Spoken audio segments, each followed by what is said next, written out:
San Diego Padres versus Miami Marlins. The San Diego Padres 55-45 and the Miami Marlins 46-53 will close out their three-game series in the National League on Wednesday afternoon. The first game was played on Monday with the Padres winning a low-scoring game 2-1. The second game was played on Tuesday. The Padres currently hold a 3-1 lead in the season series. San Diego will start Dylan Cease, 4.64 ERA, with Miami sending out Sandy Alcantara, 7.14 ERA. The San Diego Padres have won 3 of their last 4 since returning from the All-Star break, with both of their first 2 series on the road. They took 2 out of 3 in Washington against the Nationals, then won their first game here in Miami. If the season ended today, the Padres would grab the final wild card spot. In Monday's win, San Diego got an RBI single from Jackson Merrill in the second inning in the low-scoring win. Merrill is their 22-year-old center fielder who batted 6th in the order on Monday. He is in his second season in the big leagues, but might not be able to match his totals from his rookie season, as he has already missed over 30 games with injury. Merrill had 24 home runs last year, but has just 7 this season to go with 33 RBIs and a 259 batting average. Manny Machado has been the most productive hitter on the team. He leads the squad with 18 home runs, 60 RBIs, and 109 hits, while also having the top batting average of qualified hitters at .285. Machado bats third as their third baseman. Fernando Tatis Jr. has been taking the leadoff spot as of late. He has 16 home runs, 42 RBIs, and has stolen 22 bases. Dylan Cease will make his 21st start of the season as a 29-year-old right-hander. He has a 3-9 record, with the team losing in 3 of his last 4 starts. His ERA is 4.64 to go with 139 strikeouts against 39 walks. In his last start, Cease pitched 5 1/3 scoreless innings and struck out 10 in a win over Washington. The Miami Marlins had an 8-game win streak before the All-Star break and won their first 2 games back against the Royals before dropping the last game of that series. They also fell in the first game here against the Padres as they attempt to hold on to their 3rd spot in the NL East. Miami is currently only 2 games ahead of the Braves in 4th, but a full 10 games behind the Mets in 2nd. In Monday's game, Kyle Stowers homered in the 4th inning, but that was their only offense in the 2-1 loss. Stowers enjoyed his first trip to the All-Star game this season, as he has been the best offensive weapon for Miami this season. He leads the team with 22 home runs, 60 RBIs, and had the best batting average at .295.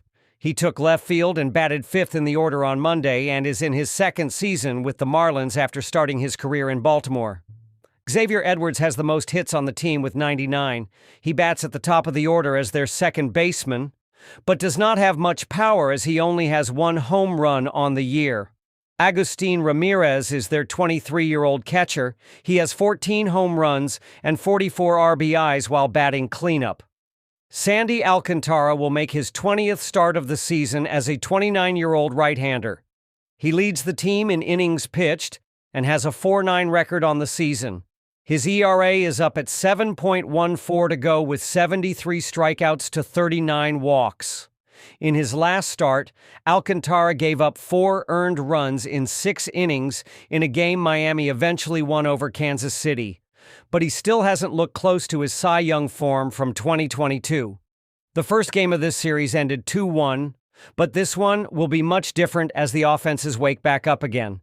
Alcantara is likely to give up more than 3 runs on his own, as he has given up 4 or more in each of his last 4 starts. His ERA continues to climb and is now comfortably over 7.0. He will not be efficient here as San Diego is a team loaded with offensive firepower. Dylan Cease starts for the Padres. He was strong last time out, but lost the previous 3 games before that. He gave up 6 earned runs to the D-backs in his last start before Washington. Sandy Alcantara is supposed to be the ace of the Marlins staff, but that has not played out to be true this season. He leads the team in innings pitched, but his ERA is way up at 7.14. For reference, he had a 2.28 ERA over 32 starts back in 2022. He has lost whatever he had in 2022 and is now giving up far too many runs, which is why he is sporting a 4.9 record. He has given up at least 4 runs in each of his last 4 starts, including giving up 6 to the Reds and 7 to the Diamondbacks. The Padres are starting Cease, and he just struck out 10 without allowing a single run in his last start against Washington. The Padres have the better pitcher on the mound and will grab a win here before heading home, capitalizing on Miami's continued struggles.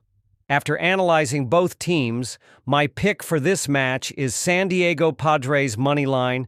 Drop your thoughts and predictions in the comments box. Kansas City Royals versus Chicago Cubs.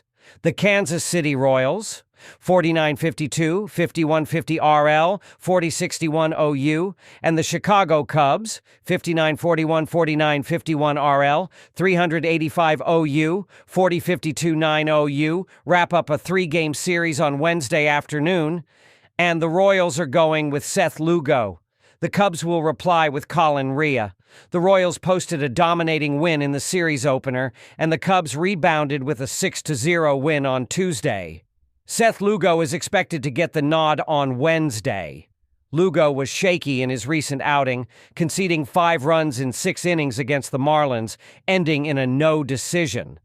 The veteran is having an outstanding season and has the numbers of an ace, recording a 2.94 ERA and a 1.09 WHIP, accompanied by a 6.5 record in 107 innings pitched.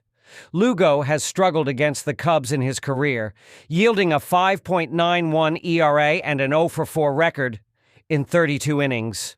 The Kansas City Royals are concluding a road trip in this one. They dropped a series against the Mets before the break and were dealt 2 defeats in 3 road meetings against the Marlins before this series. They scored 15 runs and conceded 15 runs. The Royals are competitive on the road, recording a 25-26 mark. Vinny Pasquantino has delivered 10 RBIs in July. The 27-year-old slugger is having a great season, clubbing 15 home runs with 57 RBIs and a .764 OPS. Jonathan India has recorded 4 RBIs in his past 6 games. The veteran second baseman has 27 RBIs and a .669 OPS. Michael Garcia is struggling, managing a .525 OPS this month. The 25-year-old third baseman has 41 RBIs and a solid .793 OPS on the season. Bobby Witt Jr. knocked in 2 runs against the Cubs on Monday. The star shortstop has 56 RBIs and an .831 OPS on the season. Kansas City is averaging 3.51 runs per game, ranking them 29th. The pitching is a strength, recording a 3.50 ERA, good for second. The Cubs are opting with Colin Rea to conclude the series. Rea was sharp in his previous effort, keeping the Red Sox to just 1 run in 5 innings, and was awarded the win. The veteran righty is containing the opposition in most performances.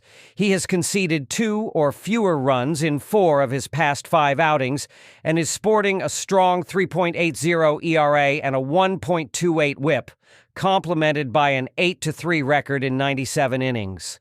Rea has surrendered 8 runs in 9.1 career innings against Kansas City. The Chicago Cubs are concluding a homestand in this one.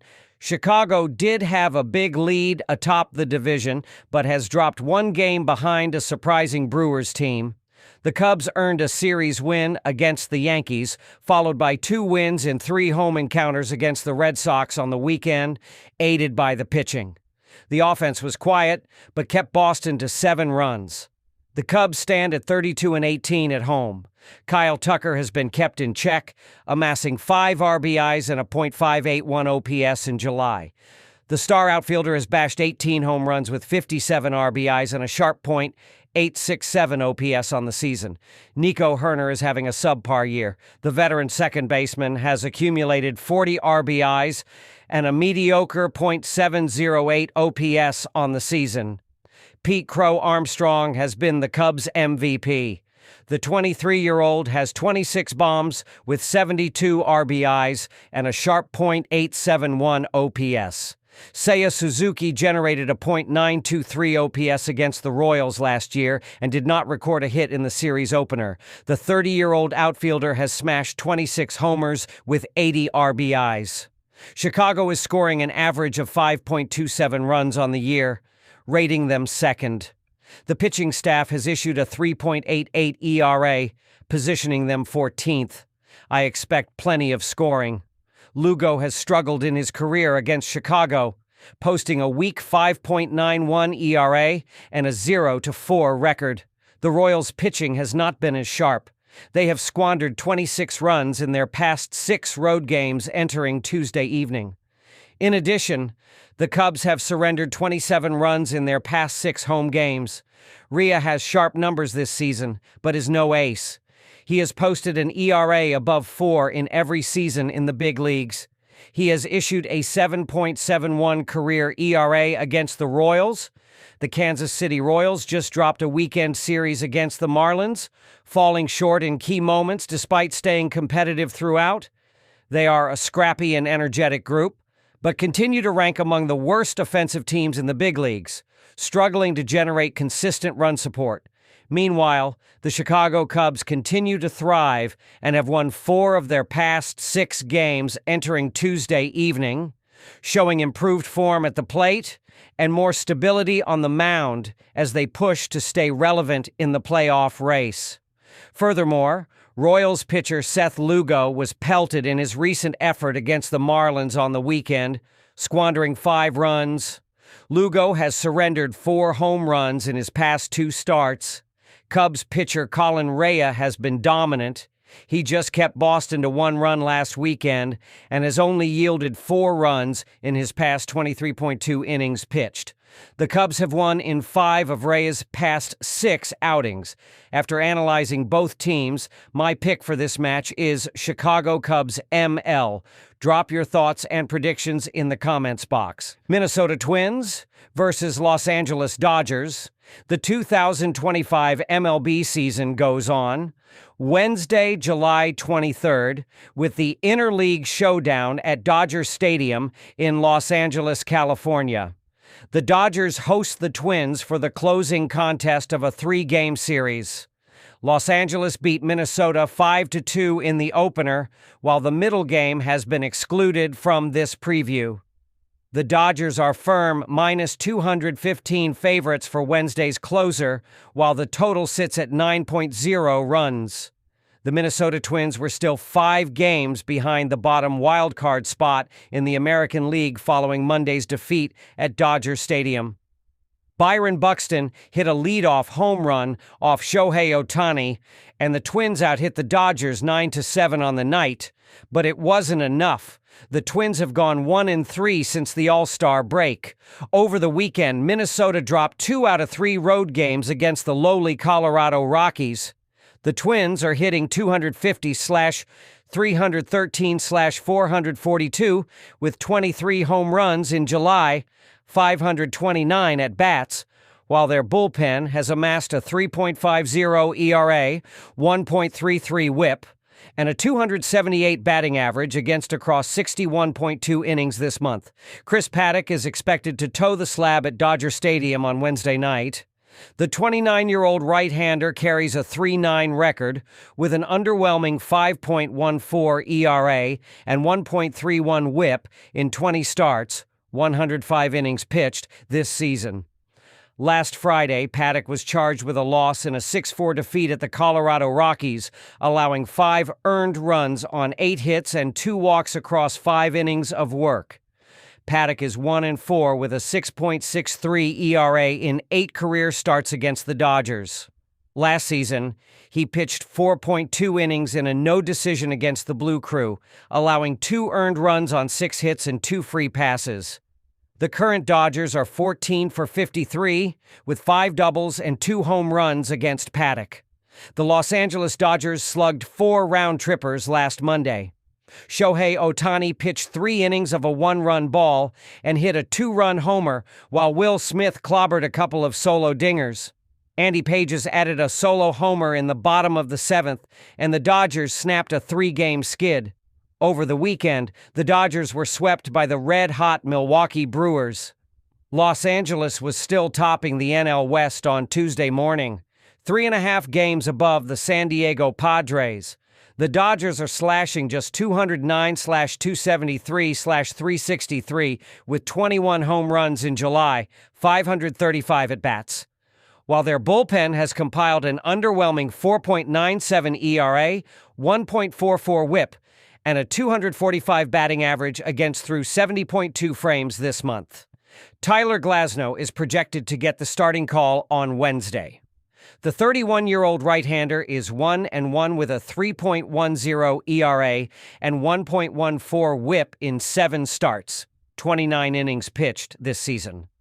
Last Friday, Glasnow threw 6 innings in a 2-0 loss to the Milwaukee Brewers, yielding just 1 earned run on 4 hits and a walk, continuing to display strong command despite limited run support. Glasnow is 2-0 with a 2.81 ERA in 2 career starts and 1 relief appearance against the Twins. Last year, he fanned 14 across 7 scoreless innings in a winning effort against Minnesota. The current Twins are just 7 for 51 with a home run against Glasnow, struggling to make solid contact against his elite velocity and sharp breaking stuff. The total seems like a tricky wager, even though both lineups have struggled to hit right-handed pitchers over the last few weeks. I don't trust Chris Paddock at all, but Tyler Glasnow was outstanding last time out and owns an excellent record against the Twins' bats. Should Glasnow put on another strong performance, the Dodgers' bullpen won't have enough time to blow things up. Hopefully Paddock won't allow more than 4 or 5 runs, and the Twins might lean on their bullpen to keep them close, and possibly steal one late with timely hitting or a defensive miscue. I'm not going to overthink the side bet in this game. The Dodgers have struggled to hit for most of July, but they just smacked 4 home runs against the Twins. Chris Paddock has been bad lately, and I expect the Dodgers to get to him early. Paddock has allowed a whopping 11 earned runs on 19 hits and 3 walks over his last 2 starts. Through his previous 7 showings, Paddock has recorded an ugly 8.55 ERA and 5.05 FIP. He's struggled with command and has been particularly vulnerable to hard contact, giving up multiple home runs in key spots. Opposing hitters are seeing the ball well against him, as his whiff rate has dropped significantly compared to earlier in the season. On the other hand, Tyler Glasnow has a strong record against the Twins and has consistently delivered quality starts when the Dodgers need them most. With his ability to generate strikeouts and limit damage, I'm backing the Dodgers to beat the run line with confidence, especially given Minnesota's recent offensive inconsistencies. After analyzing both teams, my pick for this match is Los Angeles Dodgers minus 1.5. Drop your thoughts and predictions in the comments box. Chicago White Sox versus Tampa Bay Rays. It's the conclusion of an early week series on the diamond between a pair of American League teams in the Sunshine State as the Chicago White Sox finish off a 3-game set with the Tampa Bay Rays Wednesday night, and in the opening game of the series Monday night, Chicago rolled to an 8-3 victory to draw first blood in the set. Will the White Sox stay hot in the second half, or will the Rays regroup on getaway day? This article was posted prior to the conclusion of the middle game of the set at George M. Steinbrenner Field Tuesday night. Chicago improved to 4-0 since the All-Star break as they rolled to a win in the opening game of this series Monday night on the road. The White Sox entered Tuesday 36-65 and are in the basement of the AL Central, 24 games behind the Tigers for the top spot. They were 17.5 games behind the Red Sox for the final wild card in the American League playoff picture. Against Tampa Bay, Chicago had 11 hits in Monday's contest as Chase Meadroth led the way with 4, Miguel Vargas, his 12th, and Brooks Baldwin, his 5th, each went deep in the victory for the White Sox.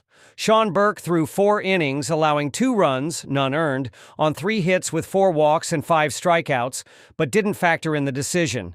Tyler Gilbert, 4-1, earned the win as he threw 2/3 of an inning, allowing no runs on no hits with 1 walk and 2 strikeouts in relief.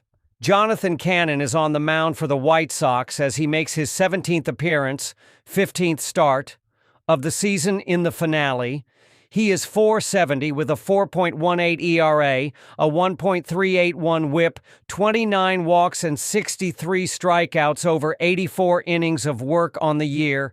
Cannon earned the win in his last start, which came Friday on the road against the Pirates.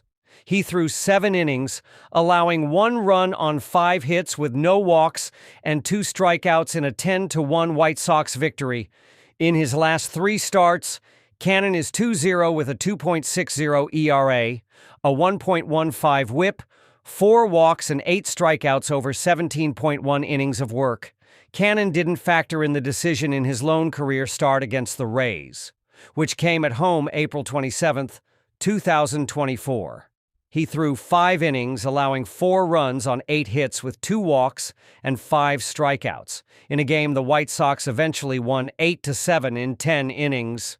Cannon, in his 40th career appearance, 36th start, pitches at George M. Steinbrenner Field for the first time here.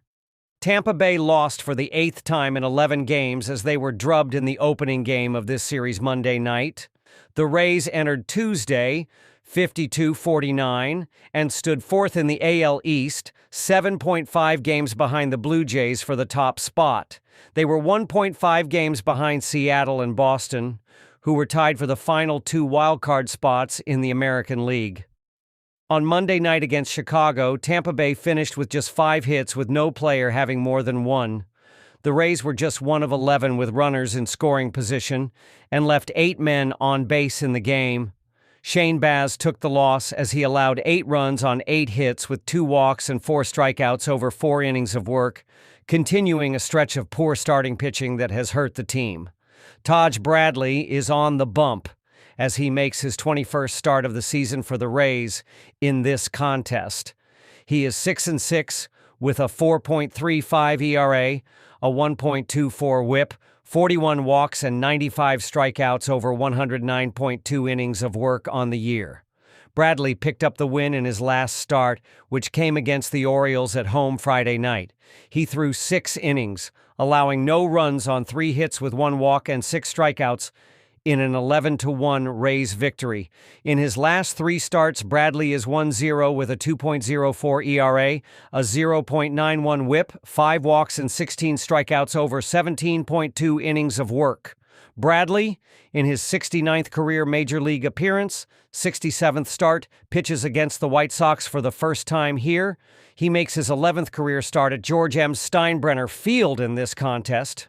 Bradley is 4-3 with a 4.94 ERA, a 1.264 WHIP, 17 walks and 47 strikeouts over 54.2 innings of work in those outings, and will be looking to build on his recent form as he helps stabilize Tampa Bay's rotation. Rays are the better team here, but they have been trending in the wrong direction of late with 8 losses in their last 11 games. Chicago has won 4 straight games entering Tuesday, but still own the worst record in the American League standings. They'll likely be sellers at the trade deadline, but they have shown fight of late. Cannon has been solid in his last few outings, but expecting a White Sox squad that is near the bottom of the league in runs per game to keep scoring as they did in the first 4 games of the second half is too much to ask for here. Give the advantage to the Rays here as Bradley pitches them to a win here, especially with Tampa Bay looking to steady the ship and avoid falling further out of playoff contention. After analyzing both teams, my pick for this match is Tampa Bay Rays ML.